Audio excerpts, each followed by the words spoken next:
Hello and welcome to my channel. So if you have been here for a minute, or if you're brand new here, you probably noticed that I haven't posted in a little bit. Actually, I guess if you're brand new here, you wouldn't notice, but you know what I mean. I'm not gonna make up excuses. And I'm not gonna say that I am going to come back, at least completely. The thing is, like, lately I've just kind of, or in general, I've just kind of been posting when the nerve strikes.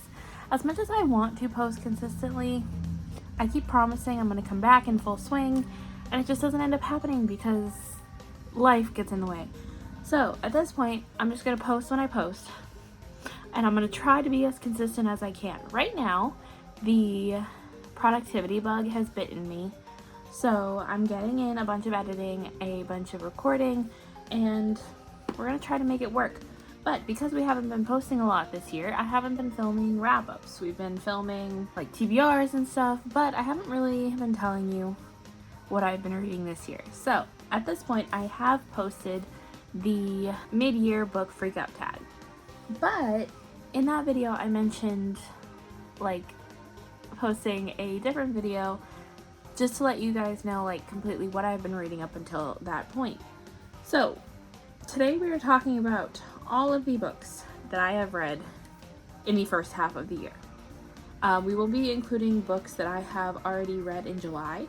It is currently July 14th, because obviously we're going to go back to doing our wrap-ups with our bingo board and all of that. So let's jump right in. I have about 49 books to talk about here.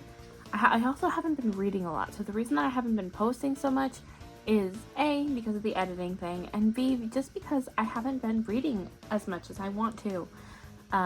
Of course, work is to blame for that as well. So we're going to go through all of the books that I've read this year. I'm going to try not to make this an hour and a half long video. So I'm going to give you a brief synopsis and some brief thoughts on what I thought of it. Obviously, like, I don't want to completely fly through this video because there are some books in here that I want to talk about. That's enough of an introduction. Let's jump right in with book number 1. Book number 1 was That Time I Got Drunk and Saved a Demon. This is about our main character who gets drunk, saves a demon, and then ends up in a kind of contract where she agrees to help him out, and he agrees not to kill her entire family. It is really cute, despite that whole premise. Like, they pretty much forget about the blackmail, very, very quickly out of that. There is spice in this. This was the first book that I read in the year, and honestly it was very much needed. I think this is exactly what I needed at the time, and this is one that I probably should have mentioned in the mid-year freakout tag with the biggest surprise, because I was not expecting to love this one as much as I did. I think it was our first book of the year and our first 5-star book of the year. Book number 2 is another 5 stars. I had 2 5 stars in a row very, very quickly in the beginning of the year, and honestly I had such high hopes for this reading year that ultimately have let us down. But that was A Curious Beginning. This was a more of like a 4.5 to 5 star, but I was so nervous for this series because I had heard so many good things, but I'd also heard that it was a slow burn. This is about Veronica. Shortly after coming home from a funeral, someone tries to kidnap her, and then this other guy shows up and he saves her, and he's basically like, come with me, I can't explain everything right now, but I'm going to take you to my friend's house. He's going to keep you safe until I can explain more. And that guy ends up dying, and she ends up in the hands of Stoker, who quickly becomes like a friend and acquaintance that helps her solve mysteries, including the mystery of who wants her dead and why. Very fun. Love this series so much, and again, I was nervous about that slow burn. I think every time I mention this series, I'm going to talk about how much I'm nervous about the slow burn, because as much as I love their dynamic, I want more from it, obviously. Still, it is such a fun series, and I love trying to figure out the mysteries with them. I love their dynamic. I love how they banter with each other. I love all of the side characters that come into play that also banter with our characters. The series is such a great time, so much so that even though I didn't read them like right after, I'll talk about these next 2 as well, so much so that I ended up reading the next 2 like in the exact same month. And if you know me and series, that is pretty much unheard of. Have I picked up any since then? No. Do I need to? Absolutely. But I ended up picking up A Perilous Undertaking and A Treacherous Curse shortly after reading the first one. Honestly, I think I enjoyed all of these just as much as I have the other ones. Like, it is just so much fun. There's so much fun banter. The characters are amazing, and with me, character development is a huge thing. Going back a little bit, the next one that I read was Spy Family Volume 15. There have not been any more released yet, but if you don't know what Spy Family is, it follows a kind of adopted family. We follow Lloyd, who is a spy named Twilight, and he is basically tasked to get this family together. He's supposed to adopt a child. What he doesn't know is that child is a telepath, and he is supposed to get married. What he doesn't realize is his wife is an assassin, and nobody else knows what's going on except for Anya, who is the daughter, because she's a telepath and can read people's minds, and it leads to all sorts of chaos. I love this series so much. These last couple of volumes have not been the best, if I'm being honest. I just think it's not, like, they were focusing more on other side characters, which again is fine, but just not what I want from this series. I want more of Anya, I want more of Lloyd, I want a little bit more, I do want a little bit more of like their romance to progress a little bit. Not that it has to, but like I would like to see it. And I kind of like would like to see more progress with Anya, obviously, but either way, I still love this series so much. And then I have a few that I do not own. I read Padawan by Kristen White. This is a book about Obi-Wan Kenobi when he was a Padawan under Qui-Gon Jinn. He ends up going to this planet and figuring out it's a little bit out of whack with the Force. And it was interesting. Like, it wasn't my favorite book ever, but it did give me a little bit more understanding of Obi-Wan Kenobi and his character, who, if you've been listening to our podcast, I have been a little judgmental of in the past. And then we have El Defo, which is a graphic novel about this young girl who unfortunately got sick and ended up losing her hearing. And it's basically about her trying to figure out how to deal with being deaf at this point, and all of the, not so much bullying, but all of the mannerisms that like the changes in people's tones that they take with you. They either talk way too softly or they talk way too loudly, and it's about her like figuring out how to deal with that. And honestly, it's such a cute graphic novel. It is a middle grade graphic novel, so it's geared more toward younger children, but I still think like it's so important and really, really cute. We have Blue Sisters, which honestly was a little bit of a disappointment. We follow a few we follow 3 sisters, technically 4. One of them has passed away, and it's about the other 3 sisters and dealing with their grief and figuring out how to come together after the loss of one of them. And while I do think it did a decent job with handling grief, it became more of a story about addiction. Like, there is a whole point in here where they're talking about addiction and talking about how each of them were affected by it, including the sister that passed away. And it's like, that's I'm not saying that is a topic that does not need to be addressed. However, in a book that is supposed to be dealing with grief, it's supposed to be talking about sisterhood and the love of sisters and just things that are supposed to be about this certain topic. Like, I'm not saying like they can't be about another topic and like delve into something else, but it just didn't feel like it was handling the grief that was promised. And I'm not saying I like reading about these things, but when I'm promised a book that I'm going to cry at, that's kind of what I'm expecting. So again, not a bad book by any means. I just don't think, I think the process could have been handled a little better. The Empress of Salt and Fortune was just too short. I know a lot of people really do enjoy this series, but to me it just went by too quickly, and maybe I'll give it another chance and maybe try to read it again. It's just one of those books. For me and novellas get along sometimes, but not all the time. And honestly, it makes me sad because I want to love novellas so much, but I don't. Love of My Afterlife was one that I was really excited about.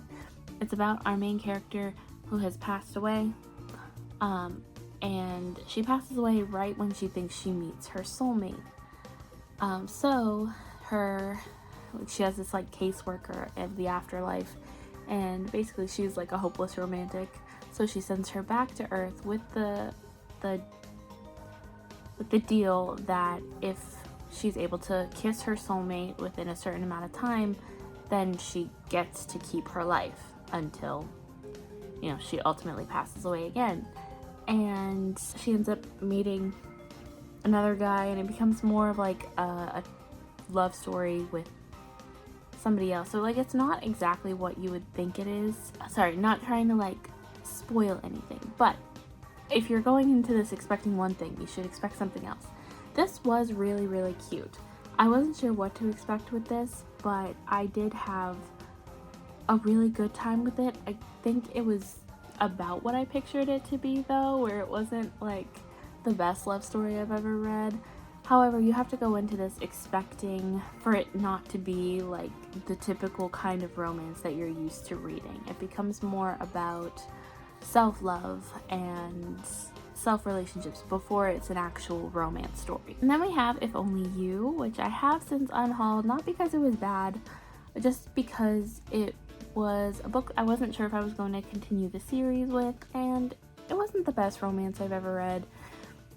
It's also a book that I have seen quite a bit. Like, if I had to compare it, I think I compared it to Fix Her Up meets, I forget what I compared it to now, but I know Fix Her Up was in there because it was about this our main character who decides to develop a friendship with her best friend's brother, like a fake friendship, not like fake romance, but fake friendship, because she needs to look a little tougher and like a little more like she can hold her own, and he needs to kind of soften down his reputation. So it's very much like Fix Her Up by Tessa Bailey. Honestly, it was fun. I just don't think it did anything new because I kept seeing so many hints of other romances that I have read. And when I'm reading a romance, I don't necessarily need it to be fully original, but I would like to feel like I'm reading something a little bit new. That's what it was, the Cocky Kingman series. So I feel like it was like Fix Her Up meets the Cocky Kingmans. And like, it wasn't bad. Just not the most original, and I just felt like I was exploring the same plot points as many other romances that I've read. I've read for the third time Act Your Age, Eve Brown by Talia Hibbert. This is my favorite romance book, pretty much of all time, with my favorite character in this whole series. We follow Eve, and she needs a job. Long story short, she needs a job, and she goes to this bed and breakfast where she meets the guy doing the interview, and the interview does not go according to plan, so she leaves. However, the guy conducting the interview, Jacob, realizes he really doesn't have a choice, and so he needs to go back out and hire her, and she accidentally ends up hitting him with her car, which leads to her having to stay and help out at this Airbnb, which leads to some romance. And I love it. I always have a great time with this. I've read each book in this series now 3 times a piece. I'm so glad I caught up with this one. And I honestly plan on reading them more. I don't think I will ever get sick of this author's writing. I don't think I will ever get sick of this series. And if you haven't already, you really need to pick this up. Small Spaces is the first book in a series, in a middle grade horror series where each book features a different phobia. This one I assumed would feature like claustrophobia, but it's actually the fear of scarecrows. And I don't know what I was expecting of this, but this really wasn't it. Again, it wasn't bad, it just wasn't what I was expecting, and probably not something that I would have read when I was younger. Game On, I talked a little bit about in the mid-year freakout tag, where we follow Samara, who's a gamer, and she actually streams. However, she's like a VTuber. Basically, like, she doesn't show her face on camera. She has a model, and that's really all she wants. She doesn't, like, she wants to keep her work life, or her real life, and her gaming life completely separate. But then one day she decides to put out a video talking about this very popular game that has like a hidden scene in it that is very racist and misogynistic, and she does not stand for it. She's like, absolutely not. Like, first of all, they hid this, so they knew it was wrong. Second of all, like, this is not acceptable, even if they didn't try to hide it. This is not acceptable whatsoever. And the owner of the company, the CEO of the company, actually ends up hearing about this. This man was written by a woman, because he immediately says, absolutely not. We need to fire the people responsible. We need to fix this. This cannot happen in any of our games. This is not okay whatsoever. And he actually reaches out to her to basically be a sympathy, what would be like the equivalent of like a sympathy reader for video games. He basically says, I want you to work with me. I want to make sure that this doesn't happen in any of my games ever again. Is there any way you would be willing to come work with me? And she says, absolutely. Well, she thinks about it, but she ultimately says yes. And like, it ends up leading to this cute little romance, but the romance wasn't really my favorite part. It was the conversations that were had, especially the conversations that were had about doxing and about gaming in general, and just having an online presence and how scary it can be. I love this book so much.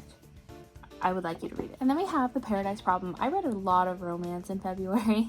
The Paradise Problem features Anna, and she is married to this guy. They had gotten married, they had gotten fake married, well, real married, but like a fake relationship for college housing. And then on the last day of college, they were supposed to get a divorce. However, she doesn't realize that they didn't actually get a divorce. And it's because, what's his name? Liam. It's because Liam will inherit this trust fund for his, from his grandfather, if he can stay married for 5 years. And he basically ends up showing back up on her doorstep and saying, hey, we've been married for 5 years, this is what's at stake, I need you to pretend to be my wife and go on this family trip with me, and I'll split the money with you. And she agrees, and it just leads to family drama and relationship hijinks and romance, and it's so fun. I think this redeemed The Unhoneymooners for me. I've said before that I loved The Unhoneymooners so much for like the world building, and I did love the relationship up until the third act conflict, because Ethan was a dick in the third act conflict, and like it kind of ruined that whole experience for me. Whereas this one, it redeemed that completely, so it made me want to give Christina Lauren more of a shot. And then Funny Story by Emily Henry. This has been compared to New Girl. I love New Girl. Follows Daphne and Miles, and their exes are now dating each other. Like, they broke up with these two to date each other, and then they get an invite to their ex's wedding, and now they have to pretend to date. And it's super fun, super cute. The romance in this, top tier. Like, they go from roommates to friends to lovers, and that is probably like my favorite dynamic, where, or even like strangers to friends to lovers. It's so cute that they have built this dynamic. I love it so much. From the bottom of my heart, I think they are beyond cute together.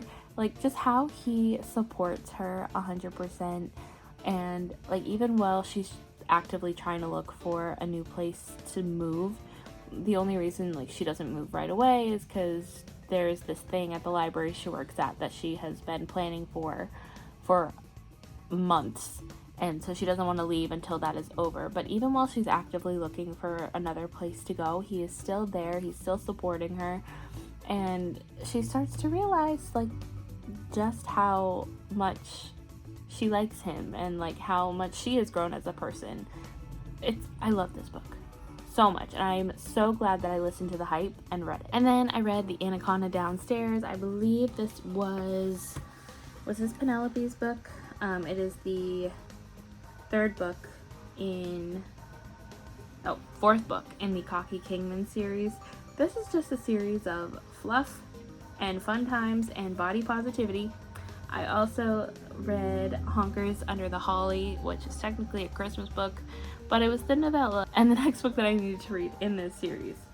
This series it's just a fun, good time. If you're looking for something that doesn't take itself too seriously and like isn't the best book of all time, I recommend checking it out. And then we have Learn My Lesson. This is technically the second book in the Wicked Villains series by Katie Robert, where Disney villains and Disney heroes end up getting together. This one follows Megara, Hercules, and Hades, where Megara and Hades kind of have an established relationship, but it's rocky. Like they're very much on the rocks. And basically Hades invites Hercules into their mix, hoping to kind of fix that relationship, but also he has like a secret vendetta. This is very, very spicy. It is like 90% smut, 10% content, or like actual plot. And well, I do think this was just okay. Like I gave it a 3-star. I think the spice was super fun. I think there were some good conversations within it, but I don't feel like anything was really fixed like whatsoever. Like if you're going into this expecting like a healthy, happy relationship, it also helps that these versions have annotations, because I usually don't love toxic relationships, but I feel like this one kind of explained it in a way where it made sense, because all three of them are kind of, I mean, these two are kind of like toxic in general. And while you hope for like some mediation, there really isn't any. They just come to more of like kind of an understanding, if that makes sense. And it's fun. It's just like that kind of book that you read if you don't really want like a serious time. Anyway, the next book. Oh, I read Godzilla 70th Anniversary. That one was fun. It was just like a collection of stories in the Godzilla universe. And then another 5-star and my favorite book of the year is Till Summer Do Us Part. This is by Megan Quinn. It follows Scotty, who works in this office where everybody is married, and she basically makes up a story about being married. And she gets called out for it. And then her boss sends her to this marriage counselor who happens to be her husband, and she has to figure out how to find a fake husband, which ultimately leads to like a whole summer adventure.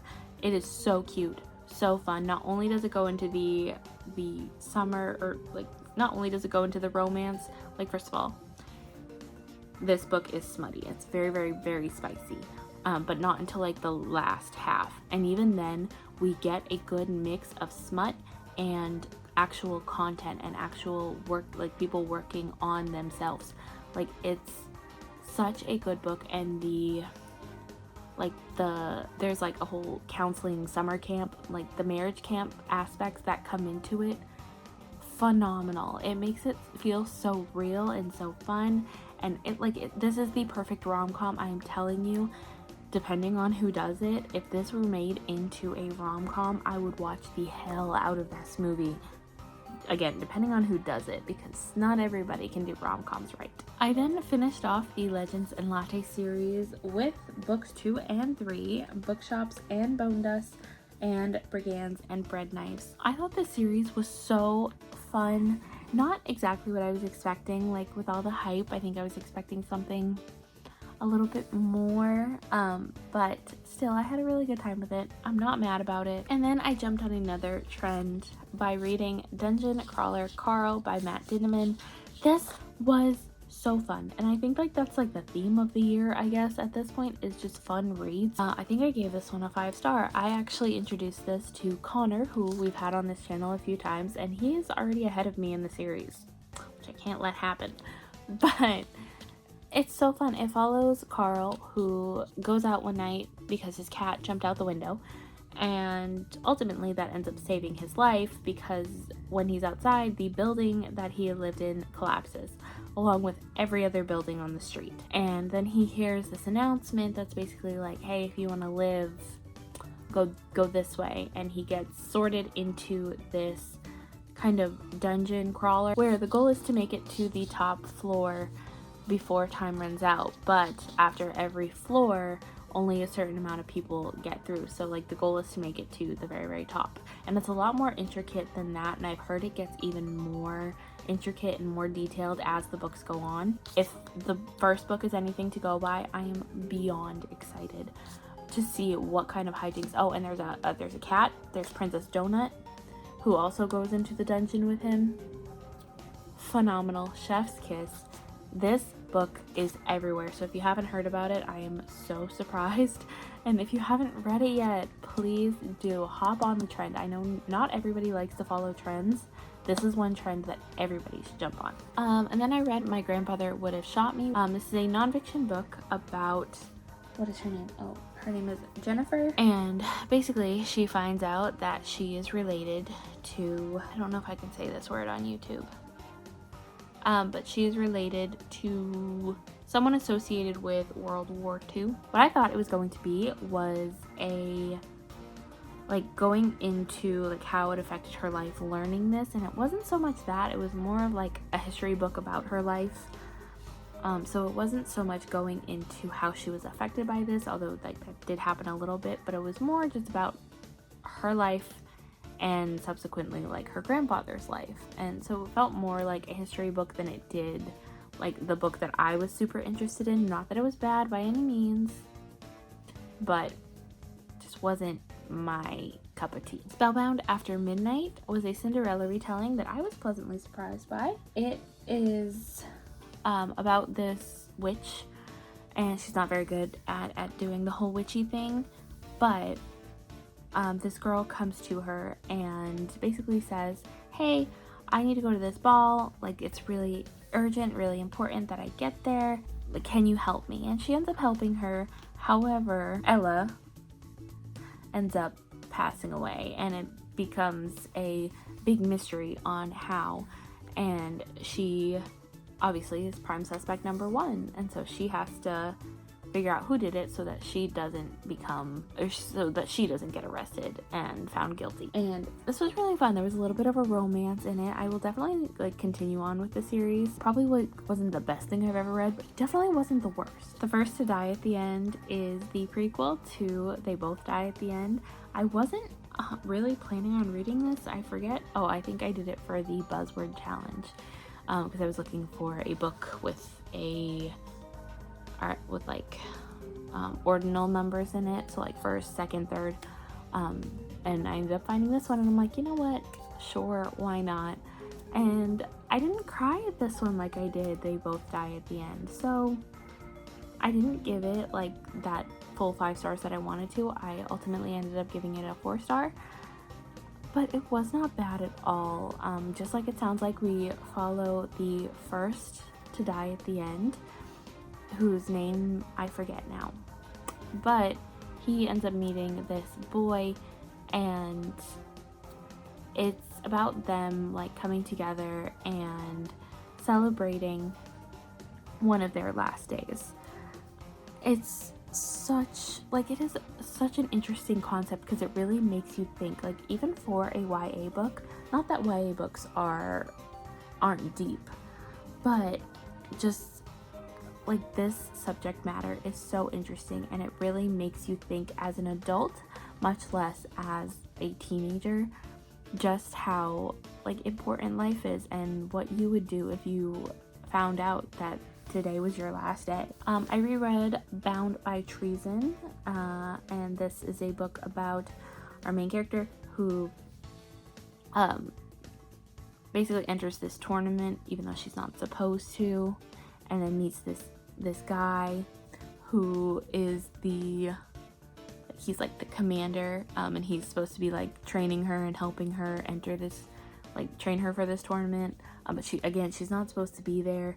So it's a decent book. It's just, again, too short. Fun. I will definitely continue on with the series, but too short. And then I read The Twisted Wonderland Volume 2, actually. Not Volume 1. I don't know where Volume 2 went. But this is a series that I talked about before in the mid-year freakout tag.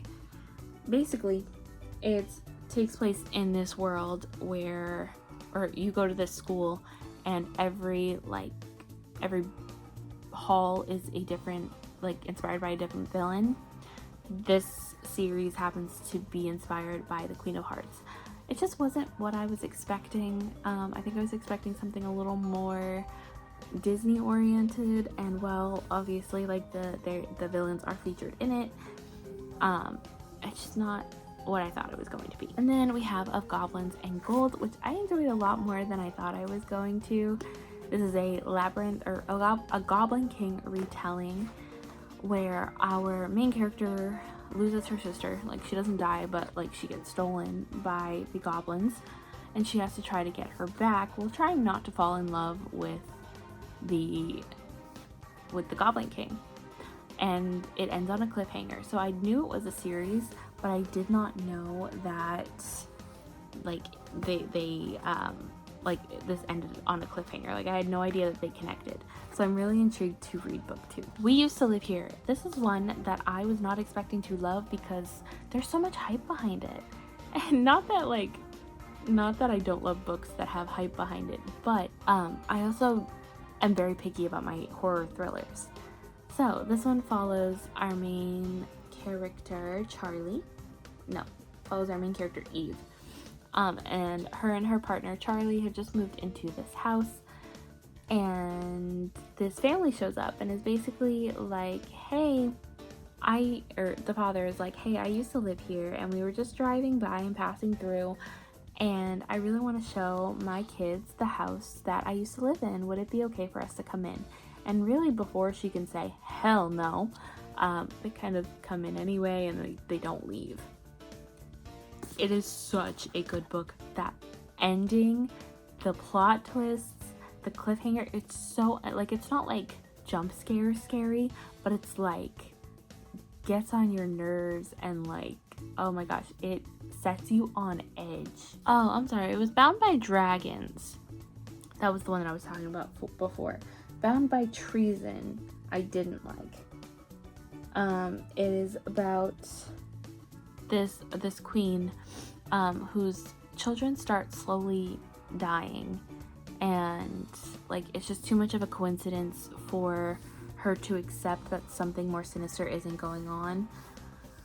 And then, like, there's this weird love triangle thing. Her husband's an asshole. Like, I don't know. I don't remember what it was that I didn't like, but I just didn't like it. I read Ace, which is another nonfiction about asexuality, and basically, like, explaining in more detail what asexuality is and how it works for some people or for others. And it was a really interesting read. I don't remember when I read it, but it was a very, very interesting read. And if you're looking to learn more about asexuality, I highly recommend checking it out. All I wanted was sushi, but I got abducted by aliens instead.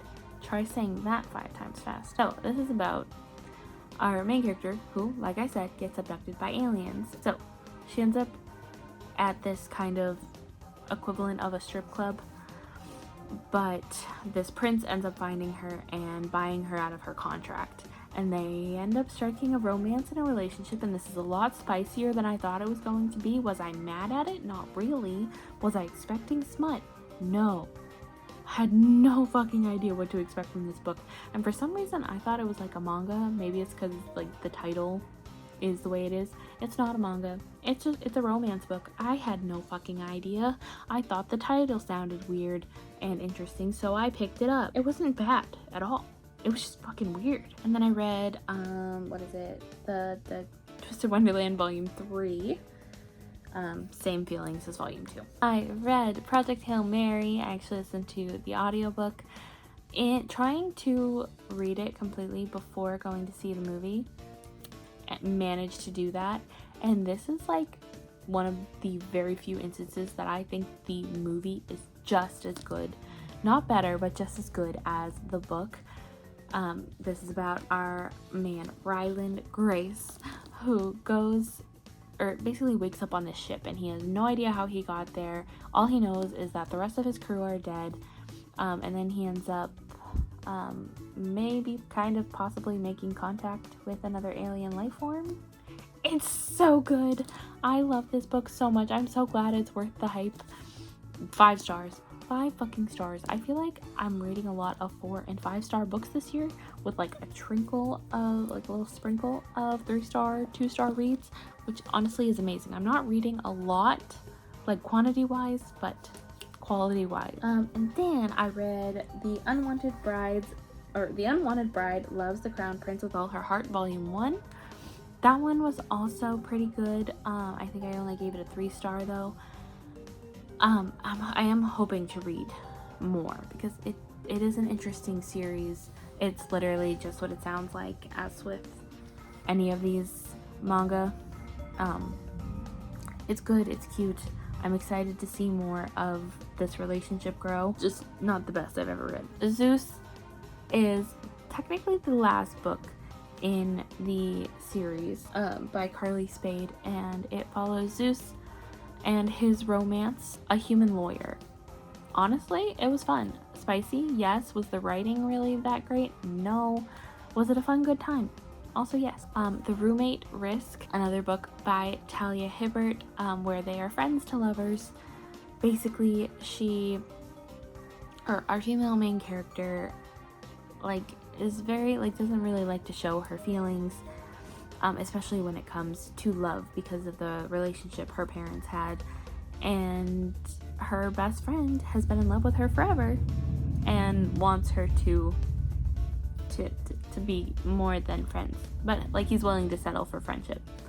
And it's just about her and realizing that she can have feelings, she can express them, and they can be really cute together. The House of My Mother by Sherry Frankie is about the daughter of Ruby Frankie and her telling her story.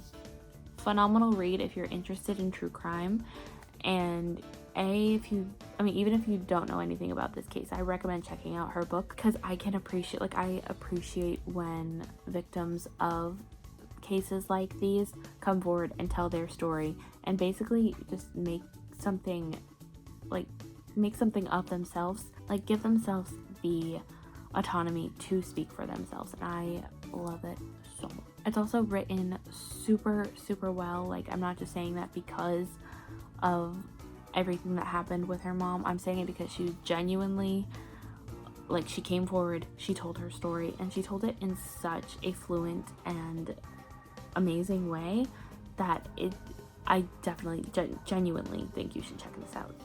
Looking for Group is about Drew, and he has basically been playing these online games for a while, and he ends up getting kicked out of his group. So now he's looking for a new group, and in that group he ends up meeting another main character, and he kind of starts questioning his sexuality a little bit when he realizes that this main character, Kit, is not a girl like he originally thought, and he ends up being a boy. I would have given this a little bit higher of a rating if it wasn't, like, okay, there's like, I would say 25% romance, 75% gaming, and that's not a bad thing whatsoever, but I would like just a little bit more romance in my romance book. You know what I mean? It really did just feel like a love letter to gaming, and that's not a bad thing because I love that so much. But you need to find a way to balance the two. I need to finish this up a little bit quickly because it is 7:45 and the new Dancing with the Stars the next pro starts in 15 minutes. Okay, so The Heartbreak Bakery is about our main character who is agender. It basically means Sid has no pronouns and doesn't really know what they identify as. I'm using they as like an umbrella term only because like pronouns aren't established in this book. basically what happens after they get dumped, they end up making these brownies, and these brownies end up causing everybody else to break up. And so now we have to go back and figure out how to fix it. All while possibly falling in love with somebody new. And it's such a cute book. I wasn't sure what to expect with this one. I picked it up because I was filming like a Pride vlog. It didn't end up turning out the way that I wanted it to, and I didn't have time to edit it, so it is what it is. We'll do it next year, I promise. But I think I found a new favorite book because I love the way that this was written. I love the magic behind it. It just felt so like fun, and like there were so many emotions behind it. It was also very informative as someone who had never really heard the term agender. I had a great time. The Witch Boy is about a boy who wants to be a witch. However, it's very much like Cemetery Boys, but in his culture, only girls can be witches, and boys are meant to be shapeshifters. However, when the boys start going missing in his village, he and everybody else have to figure out how to stop them, or how to stop them from vanishing, and how to find them. It's a decent book. It's, again, not the best that I've ever read, but it's so cute. It has a good message, good friendship, amazing art, fun book. Also, Don't Let the Forest In. This I had so many high hopes for. It was just a little bit more toxic than I thought it was going to be. Like, there were a lot of toxic relationship vibes that I don't really love, and I don't know what I was expecting from it, but I think I had too high hopes, and it just didn't work out the way I wanted it to. And then the Teddy Bear Collection, I read this as my reread for June. Such a fun time. It's just a cute children's book about teddy bears and all of the adventures that they go on. A book that I have had since I was very, very young. I think the first book I ever owned. The Most Unusual Haunting of Edgar Lovejoy. This is about Edgar who sees ghosts and his relationship with Jamie, and so basically, like, Edgar doesn't like going out very much because he always risks seeing ghosts, and Jamie is obsessed with anything spooky. And it's about them figuring out how to deal with relationships with each other while also figuring out how to deal with like external conflicts going on. So Edgar, obviously, with the seeing ghosts, Jamie with the toxic family life that they have, and with nobody being able to deal with the fact that they are a trans-masked non-binary, especially their mother, because their mother is obsessed with appearances and the way that people see them, and Jamie doesn't want any of that, especially now that their sister is getting married, and you can imagine everything that happens with that. It is such a good story. If I'm remembering correctly, this one does not have a third act breakup, which I love. Obviously it has like conflict, but I don't believe there is a breakup, which honestly I think more romances should have this. The Cocky Kingman series, no third act breakups, only third act conflicts, and it's about, like, it usually brings the couple closer together. Murder in the Dressing Room. This is a drag queen murder mystery following our main character Misty, whose drag mom, if you don't know what a drag mother is, it's basically like a drag queen mentor who works to help other drag queens find their way. And basically her drag mother ends up passing away in her dressing room, and it looks to be poisoned. So she kind of jumps in and tries to figure out what happened and basically how she can clear her name and some other drag queens' names. And it was fun. I listened to this on audiobook, another thing that was just fun. I promise you, I'm not only saying fun for the hell of it. These books really are just kind of fun. This one, like, I feel like obviously with any book written by a drag queen, you have to have some level of, like, this isn't, like, don't take this too seriously. But, like, I was pleasantly surprised on how, like, good this actually was. Like, I was expecting something just like, meh, this is just gonna be a fun, goofy, silly time. But no, like, it actually felt like a cozy mystery. I had an amazing time with it. And honestly, like, I did not expect, I didn't expect the ending whatsoever. It still was like silly goofy, but like not as over the top as I was expecting, and that's only because like those are that's the kind of drag that I'm familiar with. I know there's all different kinds of drag, not everybody does the over the top silly goofy thing, but obviously I need to expand my horizons a little bit when it comes to drag. I reread Suddenly Supernatural book 1 because this is my series of the moment that we're trying to finish. This is about Kat, who is a medium. Her mom is a medium, and she ends up inheriting the gift when she turns 13. And then she has to help her first spirit while also figuring out how to deal with middle school. It's fun. I love this series so much. I can't not wait. Like, I'm in the middle of book 2. I highly recommend this. If you just want something a little more cozy supernatural, but also if you have like a middle schooler in your life. The Changeling. This one I read a little more recently. It wasn't quite what I was expecting, but it was so good. First of all, it deals with so many conversations. But it deals with so many conversations. It's about our main character whose wife commits a terrible act, and then he ends up going on this fairy tale like quest to find her. Yeah, so it deals with, obviously there are content warnings for child loss. There are content warnings for, I highly recommend like looking up a content warning list because it goes there. It's such a good book though. I don't think it wasn't fully the fairy tale direction that I thought it was going to go in. Such a good book. So many interesting conversations about postpartum, depression, and psychosis. There is a difference. If you don't know the difference, I would look into it. I didn't really know what postpartum psychosis was until I got into true crime, and there were a couple of cases that dealt with that. But there is a difference.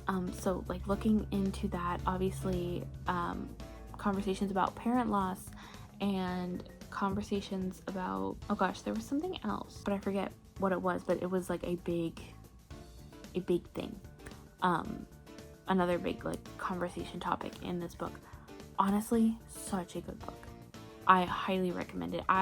This was another blind date with a book that I would not have read, or would not have picked up if I didn't do the blind dates. And the last one that I'm going to talk about in this video is The Jackass in Class, another Cocky Kingman book. This one wasn't my favorite of the bunch, only because I feel like, well, she grew on me. I didn't love Tempest as a character as much as I have the other female characters in this book, or in this series, but still an amazing time. So much fun with this. Can't wait to finish and continue on the series because I believe books are still being published. I think one just got published like a month or two ago. So those are all of the books that I've read so far. Have you read any of these? If you have, let me know what you thought of them. If you liked them, if you didn't like them, let me know what some books that you have read so far this year are. And I need to run downstairs really, really quickly and set up Dancing with the Stars because it's already almost 8 o'clock. Okay, thanks so much for watching. Be sure to hit that like button if you liked it, and subscribe if you want to see more from me, as well as Benson, who's a frequent member on this channel. I will leave all of their links down in the description box below, as well as links to my social media if you want to get any more updates from me. But until then, goodbye.